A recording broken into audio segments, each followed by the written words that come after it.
Welcome to She Who Wrenches, a Mercyverse read-along podcast. I'm Brittany. I'm Eric.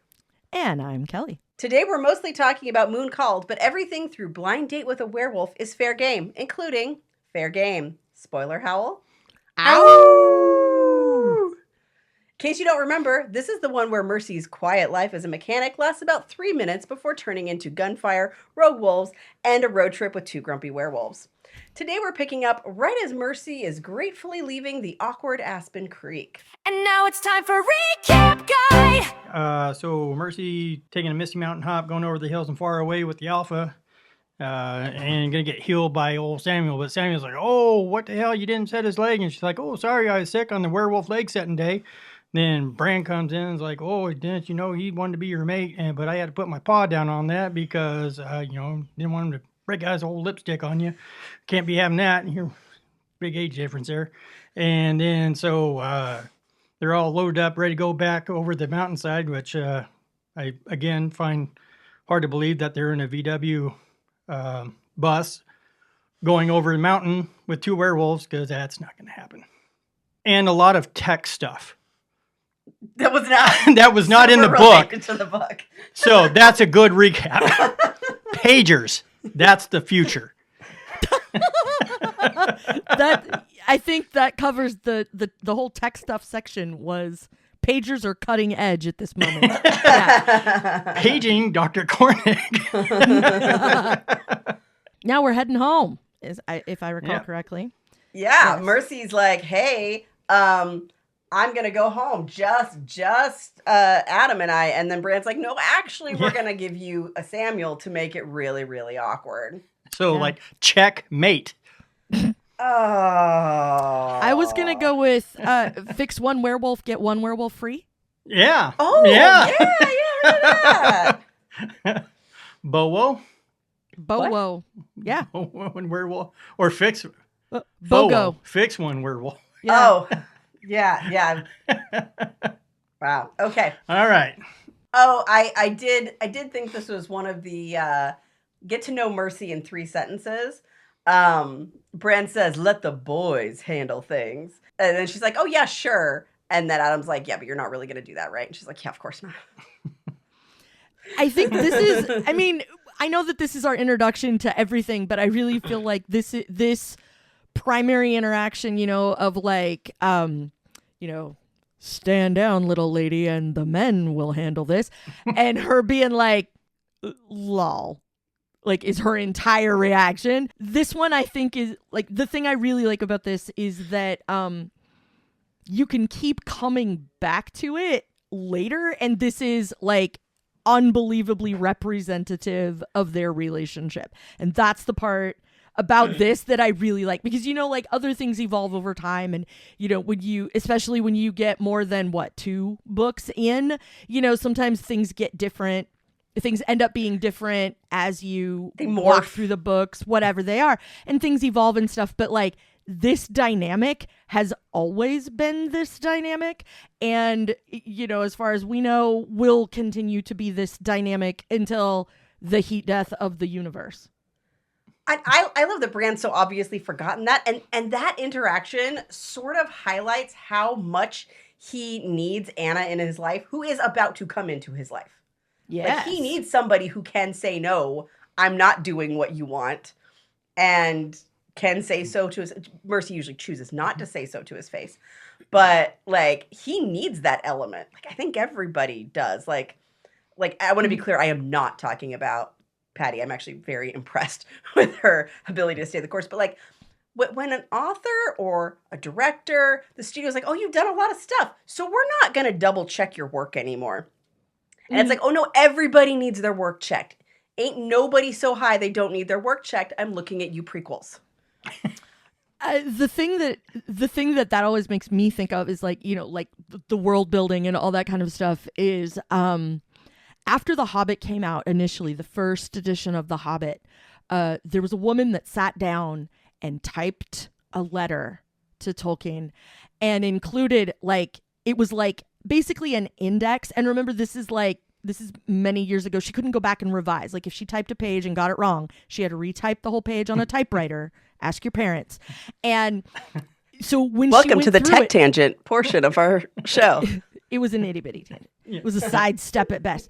But she wrote this like index of like, on page 2 you said this, on page 97 you said this, and they don't match. And this and this and this and this and this and this. So the second edition is a lot different than the first edition because he went, oh no, you're right, and then went and had to like fix some things. So that's a thing that I think of a lot, is like within one book of world building, and there wasn't extra stuff yet. This was the first book. This was The Hobbit. This woman wrote this like indexed list of, here are all the places where you said something and then said the opposite later or whatever. And that's the thing that I think of a lot when it comes to like world building and stuff, is like that letter. One of the things that I like about this is something that we find out about later with a couple of other characters who are older and not used to being sassed, we'll call it. I mean, that's kind of what it is. Like having somebody look them in the eye and go, what if no? Like, what if we just, wrong. Not doing that. Whatever it is.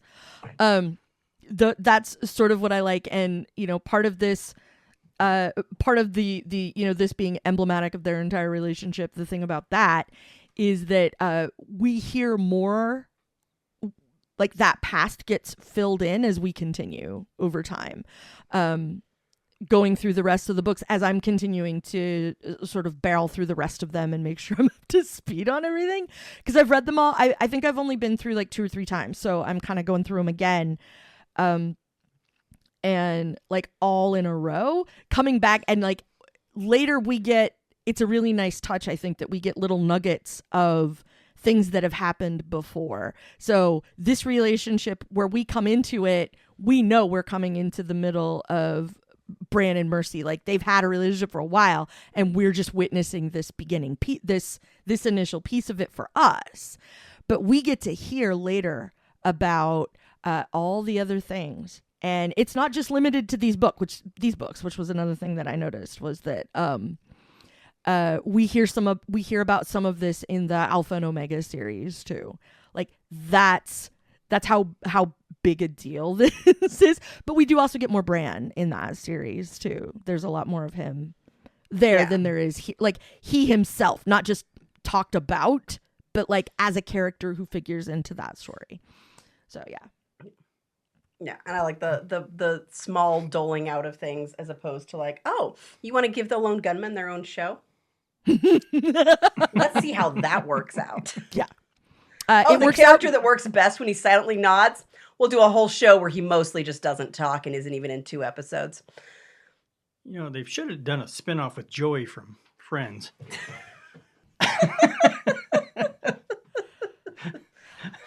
Okay, if we're going to go there, I just have to put it out there. They really should have had him play a doctor on Days of Our Lives when he was cast, when they talked about on Friends that he was cast as a doctor on Days of Our Lives. They didn't do it, and I thought it was dumb, and I really wish they had. Thank you, that is all. They totally should have done that. Do you have any idea how many people would be watching Days of Our Lives at this moment if that had been the case? Seriously. Yeah. So, that said, let's go back to Aspen Creek. And we're taking an equally awkward road trip home. Vehicular logistic hand waving aside about the fact that we're going to act like this is a feasible thing to do in a Vanagon. But aside from that, it is awkward because we've got Dominant Samuel and Alpha Adam and Not Having It Mercy all trapped from Montana to Finley. So you know that awkward Thanksgiving dinner when like whoever it is in the family that's the one that everybody is secretly muted on Facebook because nobody wants to listen to that nonsense, has now lobbed that casually whateverist bomb into the middle of dinner, and now everybody has to figure out what to do. That's this whole trip. I just remembered as they're leaving, that's when it sort of casually comes out like, oh yeah, we're probably going to come out to the public as werewolves. So yeah, by the way, we're going to start letting everybody know that we exist. We think it's time to do that. Okay, bye. Yeah. Have fun storming the castle. Yeah. Just not yet. Please don't let these guys do it for us. Thanks, bye. Which is how that comes to be, I think, is we don't want this to become public because we're going to do it on our own terms, I think, is kind of how that's casually presented. Like, yeah. Oh, fabulous. Okay, thanks. Yeah. They want a soft opening for the werewolves. Well, Not a bloody one? Yeah. so far the friends and family launch has gone pretty well. So Yeah. Every Halloween, visit Aspen. Oh, jeez. They sort of go over what happened in the attack, and this is where we are introduced to the idea of Christensen, who was in our Star of David. Yes. That we talked about. So, who shares Adam's, they call it rebirth with vampires, but Well, Turning he got Day? changed with Adam. yeah, he got changed with Adam. Anyway, Yeah, because they were in Vietnam together, and that was where. And now we're werewolves. Went up the river to get Colonel Kurtz, I think. Apocalypse Wolf. Oh no. back to the awkward car ride. What about the awkward boat rides? I mean, come on. They run into tigers there, too. Sorry. So, We're not talking about that story yet. Eric. All right. Mercy has a bunch of possessiveness thrown all over her van and is like, oh, we're going to stop and deal with this because Yeah. they're like getting all territorial. Yeah, and- because Samuel puts his hand on her leg, and Adam's like, don't Just do to that. yeah, just to wind him up. Yeah. Yeah, you're not playing doctor now, Samuel. Let's... And she's like, what are you doing? I'm not yours. yeah. Also, why are you behaving worse than he is? I feel like she kind of says that to both of them at some point. Like that one's bad enough. Why are you worse? And then to that one, why are you bad? You're bad enough. Why is that one worse? Like, it's almost like I think that's the moment when she's like, we're done. Let's make this happen. Yeah. Ugh, that sounds awful. It's just awful. Yeah. Really, really. I mean, I've been in uncomfortable situations, and Yeah, that takes the cake. Werewolf leg raising contest. Oh no. I'm bringing Well, the heat today, Kelly. You really are. Which is good because it's chilly here. So they have it out, kind of. Yep. Yeah. I mean, Yeah, after fashion, I suppose. Yeah. Yeah, because Mercy steps out, and then they have their werewolf one-on-one, and Whatever that Whatever you notice that we was, always but- cut away when it's like some dominance thing is getting sorted out, and I was like, is that because we don't want to know what it involves? How much butt sniffing is involved in this? Like, what percentage? I think, yeah. yeah. I think there was enough that, like, if I were, when I was reading that, I felt like if I were trying to write that, it would be like, I don't have the patience to describe this, so they're just going to go sort it out, and we're just not going to hear about it. Yeah. I mean, that's always hand what waved happens. into done, which is good because it wasn't the Yeah. point. Like, it was just let them hash it out, I'm and just then saying we'll it's get a back on the road. pattern that in that's true. multiple books, when something needs to be hashed out, we don't witness it, and We do I'm not. suspect that we prefer it that way. I'm good with it. Yeah. Some things you don't want to know. Yeah, You not a don't thing I necessarily need need to detailed. see Yoda with a lightsaber. Like, I didn't need to see that. No. I'm just gonna keep going back to that today, apparently. Very on brand. So they hash it out, whatever that means, butt sniffing. And then we end up Hold up newspapers. yeah. This is when we get to like Adam kind of stands up for Mercy though, right? Because Samuel's like, oh, don't worry, this is werewolf business. And that's like, wait. She took two Yeah, out and Yeah. was fine. Yeah, and he was also like, hey, we kept Lucky Soldiers staged where we needed them. Also, Yeah. he doesn't, and this is what he says, he doesn't trust Samuel to find Jesse because he doesn't know her. Yeah. Like, and he doesn't have a personal connection. Yeah, he doesn't care really. No. Yeah, we didn't. I don't know that we talked much about that. Jesse has evaporated. Yeah, Yeah. Jesse's gone, Adam's kidnapped. yeah, Adam's daughter. I assume daughter's- you've read these already. Yeah. Adam's daughter is gone now, and we basically don't know anything about any of it. There's no note. There's no nothing of any kind, and so that's part of that's part of what makes this ride uncomfortable, because on top of Adam being like, what happened to me? I was real messed up. Like, I was thinking about this when we were going back through it, how weird this all would be if we got this book again, like from Adam's point of view, you know, like what, like I woke up 2 days later in Montana. You Yeah. know, like, I got a werewolf roofie or something. yeah. Yeah, because he got werewolf roofied. And Yeah, because they didn't even know drugs ever worked on werewolves. So, like, Yeah. what's this? so Now- how did I end up? Yeah, how did I end Yeah. up in a motel room in Montana? Yeah. You know, days later, however long it's been later. Like, what am I doing? All of a sudden, somebody is trying to break my leg. WTF? Like, Yeah. so many questions. Like, I feel like, you know, I honestly kind of want to cut him some slack for being a little cranky, because Yeah. that's also got has to be a rough weekend, you know. Yeah. He also has to ride back in a van again.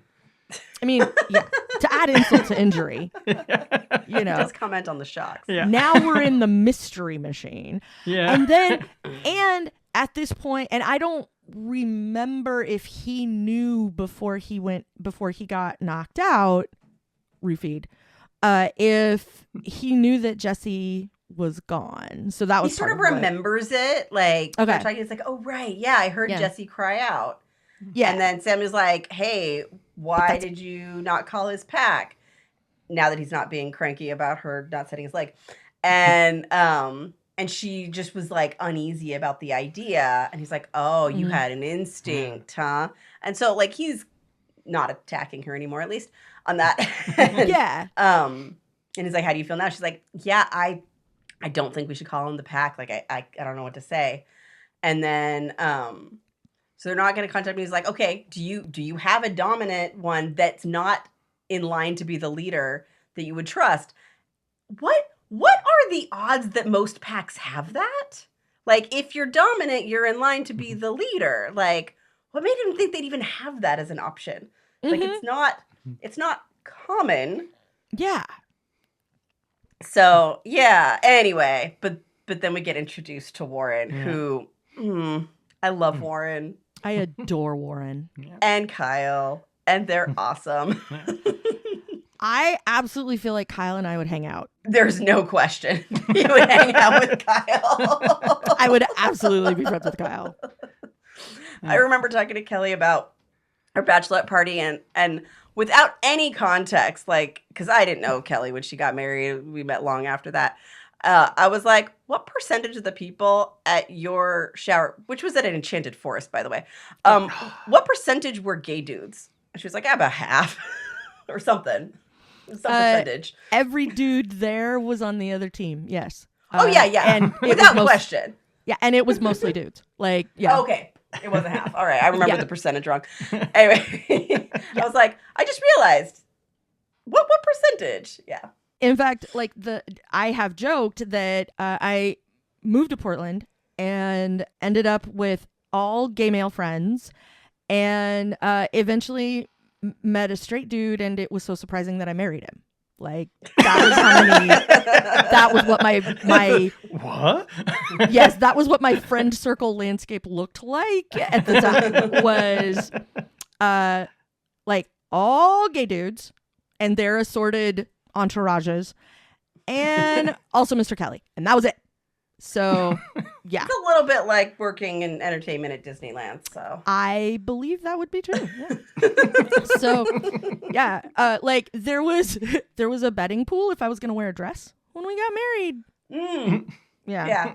yeah. Which also feels very Mercy-like, I think. When Yeah. when she was talking about getting married, I was like, yeah, I remember that. Like, actually looking for a dress. Anyway, so yeah. That said, yes, we meet Warren, who I love.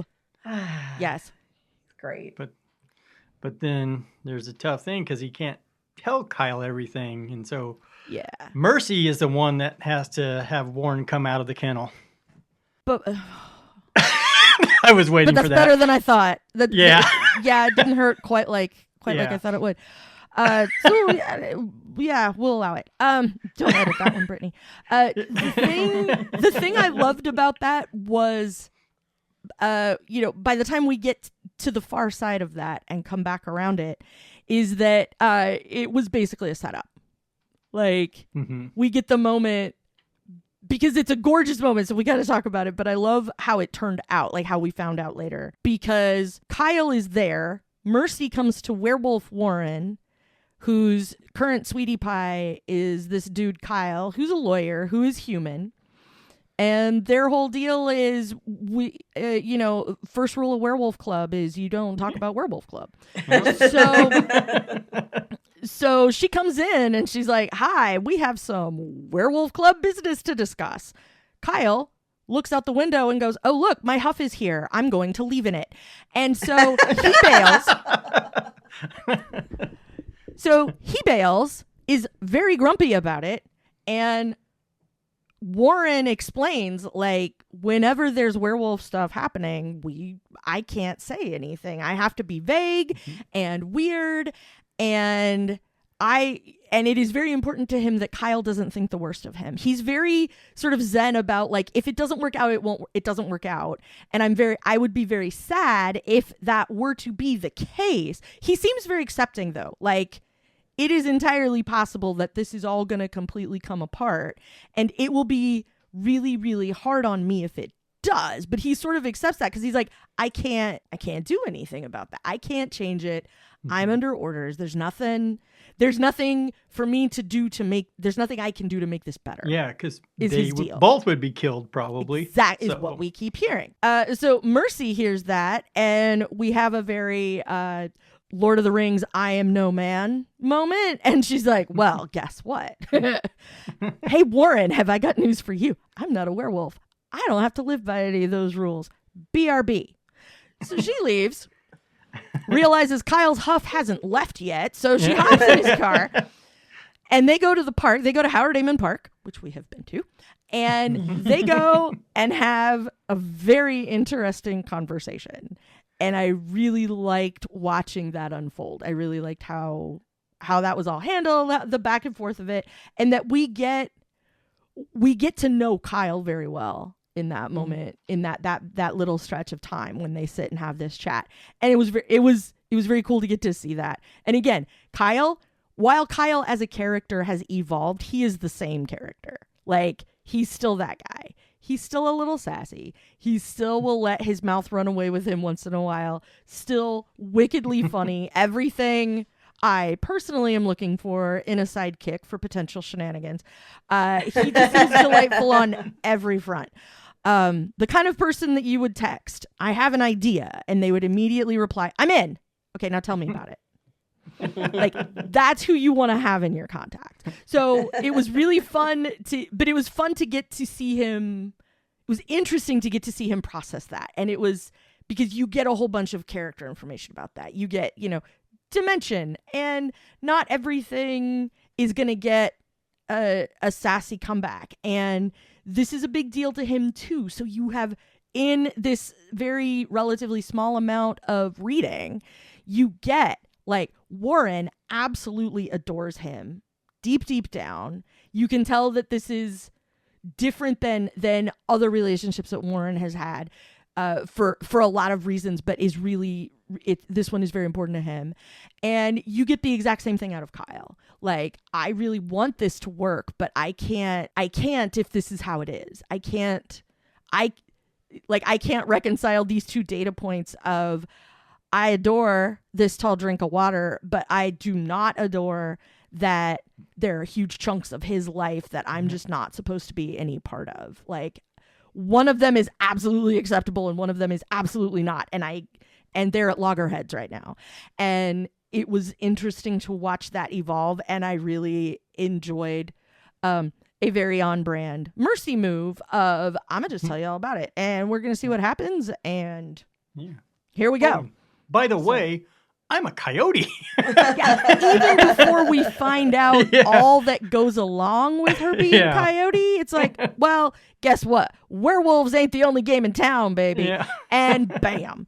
And so even before we find out all of the ramifications of that, we have already learned that Mercy is 100% a chaos agent.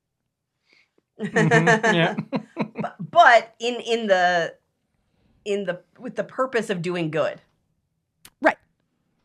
Yeah. Yeah. Chaotic good, maybe chaotic neutral, depending on your personal agenda. I think chaotic good. Yeah. So now that we've sorted all of this out and Kyle's up to speed, now we have to go figure out where's Jessie, who's got her, and how do we spring her from said situation? Well, I mean, that's the constant thing they got to do. But they go back because he's like, I got to talk the rest of this out with Warren. And she's like, okay, right. cool. Kyle has to go hash it out. Yeah. Kyle and Warren now have to go have after the business is conversation. Done. Yeah. That one's off screen. So we go back and it's like crazy awkward in the room with Samuel and Warren now because Samuel doesn't realize actually how dominant Warren is and that basically he's in the alpha position since there's no one else around. And then they're like, oh yeah, we got to, he's like, you told him. And she's like, well, you weren't going to do it. And then Adam's like, hey, well, I was going to have to tell you. And I'm thinking you weren't even in the room at the time, dude. Don't take credit for that. But then he's like, hey, I thought I was going to have to tell you not to tell him to get you to tell him. Except I'm telling you, he wasn't in the room. So that was just him. But we have heard that there are, like, at Adam's house, like, anyone in the house can hear a conversation in the house if they're paying any attention at all. Like, yeah. But it's not like he was going to walk down the stairs when he's hurting that bad to go tell her not to go. No. But I did like that he said, I thought I was going to have to tell you. I thought I was going to have to come forbid you to make sure that it happened. But it does show that he knows her better than Bran does currently. Yes. Right? Yeah. Like, and he knows. Than we thought, because at this point, all we know is, like, they're neighbors and they know each other because they're neighbors. And that's, like, it. We know nothing of any other context, just that, like, they have property that adjoins. And but he does have a picture of her. Well, we find that out later, though. I don't think we know that now. No, I don't know when we find that out. Yeah. I thought we'd already done it by now, but I don't know. I don't know. I don't know when they find that out. Yeah. I remember thinking like, well, what were you doing in his room, Samuel? Also being creeped out by it, like a bit, he's got a picture. I'm like, okay, there's no reason for you to have that, Mister. That's what's your pack doing in your room? That's not for cover. So then the next thing we got to do is go talk to the. Scroll down the page, apparently. Well, we're going through. We're getting through more than one page today, folks. We've made it through at least a chapter. Yeah. It's very exciting. It's about time for a tangent. We've been really low on our tangents. So where are their technology at right now? Still has a pager. All right. Yeah, we're still on Pagers of the Future. Okay. So they got to go, as in Samuel and Mercy, got to go visit Uncle Mike's. And this is when we discover Uncle Mike's. Uncle Mike. Yeah. Yes. And Uncle Mike's place, which we have visited. Just the outside, it was closed. Yeah. I want to take you to a Fey bar. Kelly didn't have her entourage to prove that we could actually get in. That one was really good. I enjoyed that very much. Okay, I got her on that one. Finally. Oh my goodness. Oh, okay. Yeah. We have been there. Or is he Magic Mike? Uncle Mike. Saying. I mean, everyone would come out of that show and give it a great review. Like, every person would come out and go, Magic Mike's show is magical. So we hear about this bar. And at this point, it's just like a supernatural watering hole. That's all we get. Mm-hmm. That's all. That's all that's let in. The thing I thought was interesting about this is when we go there, it's not anybody's first time. So we sort of get the impression that this is well, but he's not a local. But I mean, like, this is a known quantity. It's a place they've hung out in the past. There's no like, it's nice to meet you, brand new person. who's never been Yeah. here before. You know, like none of that. It's just sort of a given. Like this is where like we go and hang out and let your freak flag fly, whichever flag it is. Like go here and don't worry about it. So that's why she's gonna meet Z and his person with information that could be helpful to them. Which she's incentivized to do because she doesn't like people harming the innocent, and she heard a child was involved. Mm-hmm. And this is the scene I think where we get more like Fae interactions, like Yes. where Mercy's very careful to say, hey, technically she's 16. I just want to make sure we're not doing anything under false pretense. She doesn't say thank you because that can be like we get she's, a like, crash very course clear in on those Fae things. interaction. Yeah. Also, I knew not to thank woman them. is a troll. Yeah. So Yeah. Like Who's in I knew banking. not to thank them. Don't do this. I think this is our introduction to lying with the truth. I don't remember. I don't know that there are lies with the truth, but there are the thank you skirtings, Yeah. There's which are like, thank yous and I there's appreciate your time. yeah, and there's being very deliberate in saying something to somebody. Yeah. How you like the words that you choose and what makes those like what it is that you are actually communicating, and every single ounce of this conversation makes me go, if I ever were to meet a Fae in real life, I would have to turn around and walk away. I would be in so much trouble. Oh yeah. Like There's some just no people way. talk about like, Mercy's one of us, and I'm like, no, she's not. Like she gets around these sticky situations, and I would not do that well with also, them. how do Fae deal with puns? I would be in trouble. You'd be dead. Yeah. I don't know that we witness them hearing puns at any point. Yeah. We don't. But I bet you at the end of the afternoon, we'd have to start calling him Zebolt Eric Bertsmiter. I see what you did there. Thought you might, Liebchen. Oh, So yeah. it's, yeah, the whole, and like every time Mercy is like, I just didn't say anything and waited. And I'm like, how? Yeah. Yeah. So all of the like very deliberate interaction and all of that was very interesting to watch unfold as they have this conversation, and watching this woman and Z interact with each other too, like how everything between them is also very deliberate. And like, yeah, having gone through the books again, like I kind of want a book about, a Fae, I don't care who it is, and just like all like what the regular interactions and all of the sort of normal for them anyway day-to-day life looks like, because I think it would be really interesting to see how that all unfolds. Well, there's my especially theory. because we get mentions of all the drama and stuff, like if they could all stop arguing with each other long enough, and like they were petty enough that they all got kicked out of where it was that they'd been living the whole time anyway. Yeah.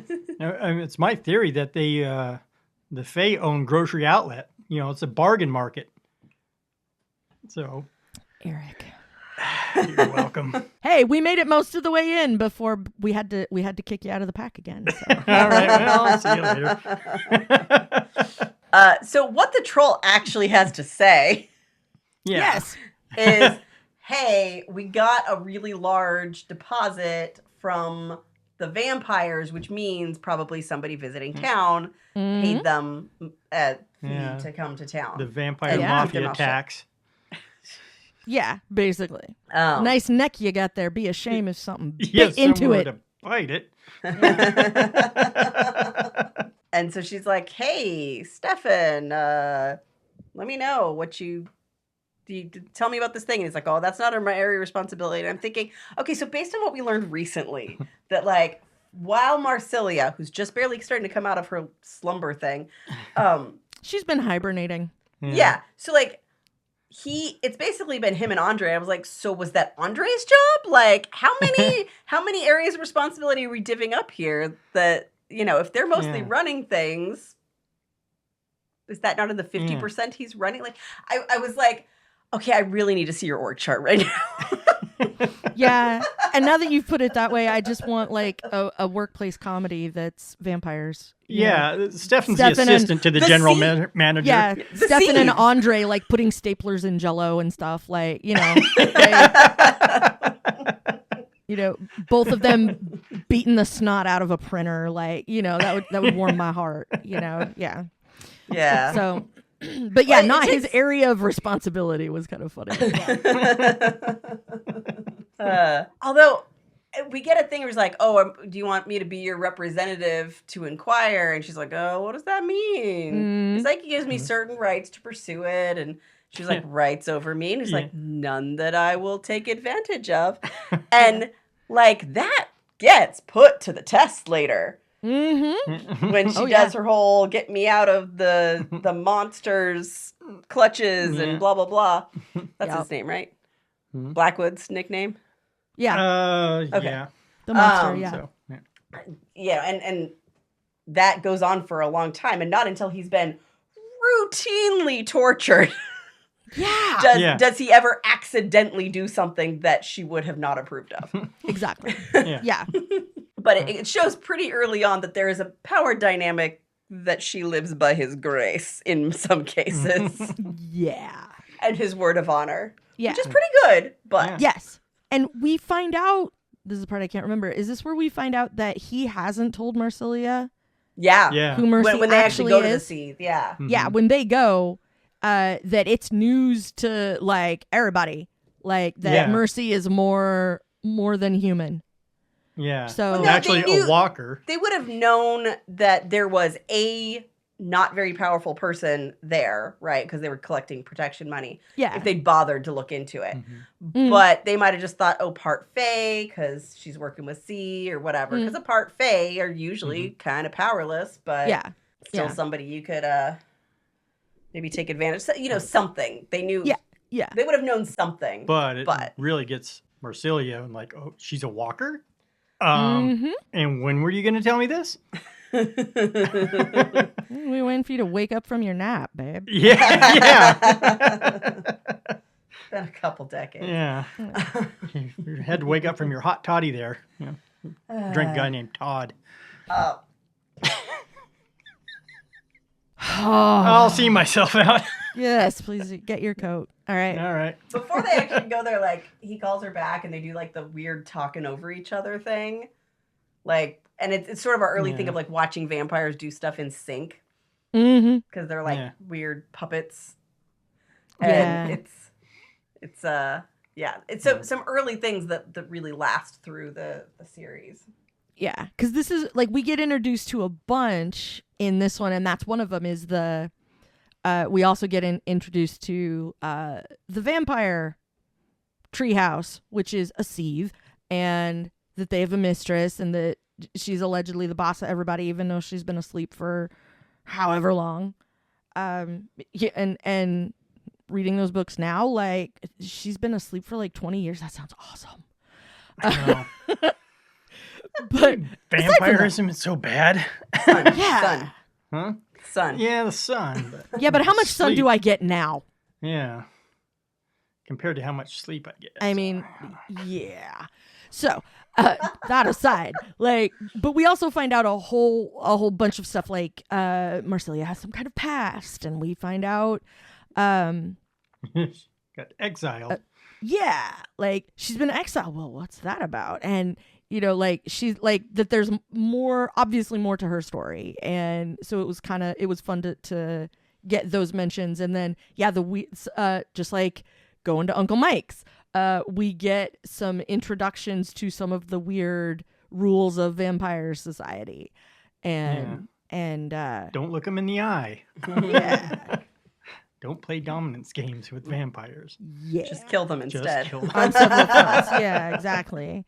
So yeah, it was kind of fun to watch though to get all of that, and to get like some of it was just sort of like maybe some silly things or whatever, and then we get some of the like we do things at exactly the same time, or it was so fast I couldn't even see, and then all of a sudden, I was somewhere else, or he was somewhere else, or whatever, and like that stuff was was some fun world building to walk through. Yeah.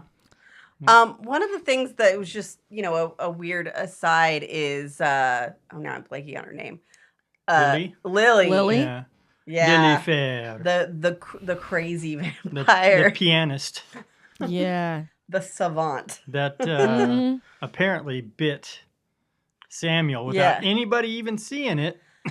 Yeah. And I feel like one of the people who like starts the rebellion stuff in the later books, like probably spelled her to have more magic than normal or something. That's my theory. Like loaned her some power so she could like cause chaos, because Lily's not like, they're like, oh, this feels like a trap for you, Marsilia, but like Lily wasn't going to come up with a trap. Like that's right. Not, yeah. that's not going to be her jam. She's not plotting. Yeah. I just thought maybe they underestimated her. Like nobody thought maybe that she was capable of that. And she was like, that looks tasty. And off she went.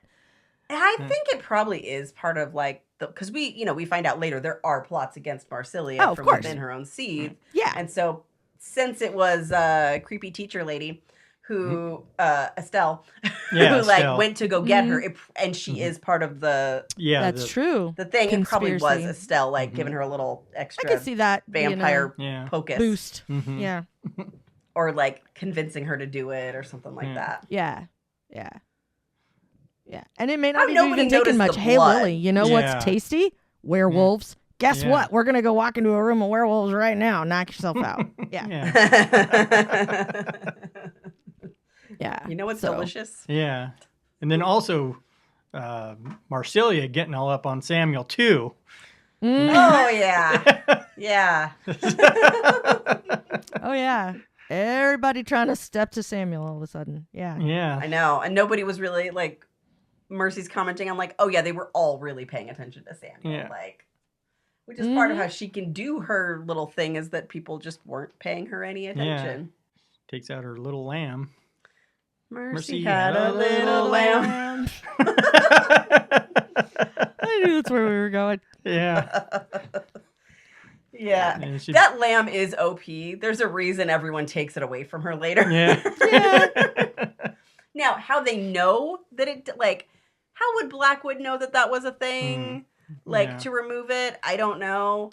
But I just assumed because it was a necklace, and like, because part of what they tell us about like a cross or whatever working is the belief. And so if she's wearing something like to bed, like it's probably something that she wears all the time, which she has bestowed a certain amount of value upon, whether it's faith, whether it's this was given to me by someone and I love them and so I'd never take it off, whatever. Like it probably was just taking away whatever power that has, was just what I figured. That was my headcanon, was like, whatever it is, he knows it's important to her, so he took it away to mess with her.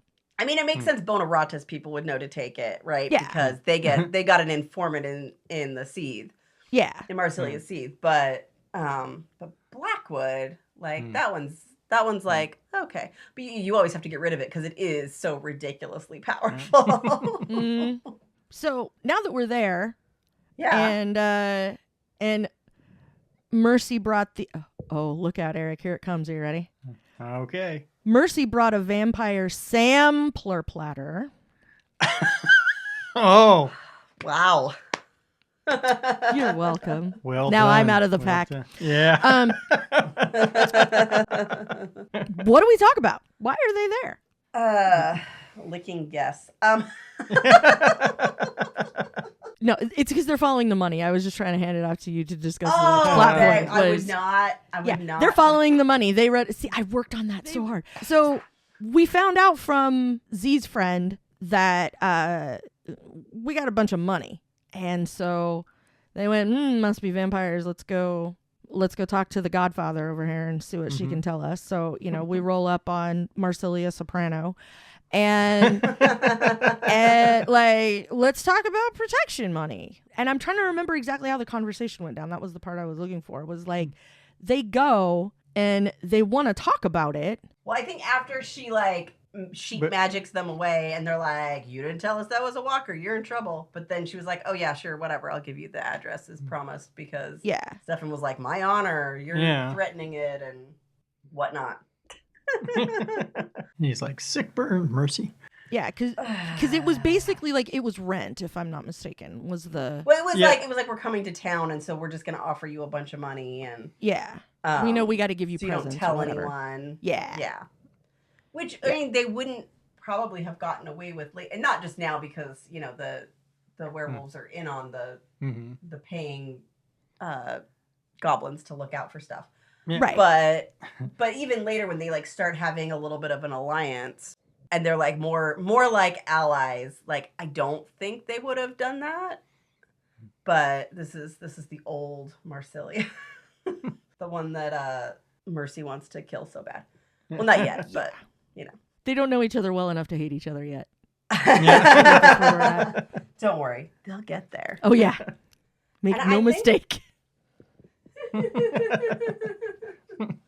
So yeah, they're gonna get the address, but that's about the end of that chapter. Yeah. Yeah. All the way through there. I think Samuel's like all unconscious and whatnot and stuff. But yeah, we made it through. Yeah. And now we're trying to flee the scene. Yeah, that's where we're at. Yeah. It's like, okay, I want to get out of here. There's Stefan's like, so I'm gonna leave you to that whole mess. Look at us. We stayed on topic. Wow. More or less. So next time we'll probably start with chapter 11. That's ominous. Yeah, it's the chapter I'm in.